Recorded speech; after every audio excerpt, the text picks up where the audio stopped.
5 বছর বয়সী একটি চাইনিজ ছেলে জরাজীর্ণ পোশাকে রাস্তা দিয়ে হেঁটে আসছে। সে খুব ক্লান্ত।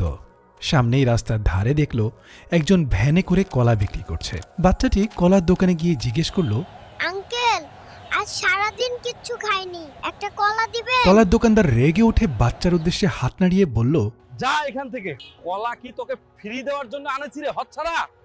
ছেলেটির মন ভেঙে গেল। পথের ধারে বসে কাঁদতে থাকল। দূর থেকে একজন আখের রস বিক্রেতা ছেলেটির দিকে এতক্ষণ তাকিয়েছিল। রস বিক্রেতা ছেলেটিকে ডাক দিল, এই বাচ্চা, এখানে আয়। আখের জুস করল।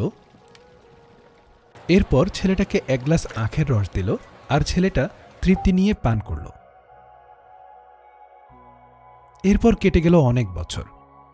অনেকদিন পর সেই আখের রস বিক্রেতা অসুস্থ হয়ে বিছানায় শুয়ে আছে। তড়িঘড়ি করে তাকে হাসপাতালে আনা হলো।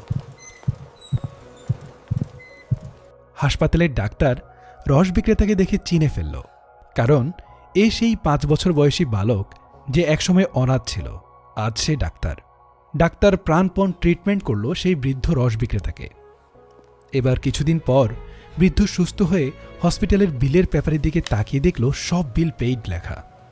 তখন ডাক্তার ছেলেটি এসে নিজের পরিচয় দিল আর বৃদ্ধ অবাক হয়ে গেল।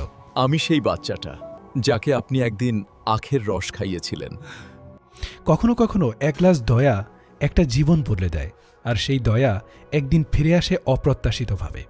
ভিডিওটি ভালো লাগলে শেয়ার করতে ভুলবেন না। এরকম আরও গল্প চাইলে কমেন্টে জানাতে পারেন।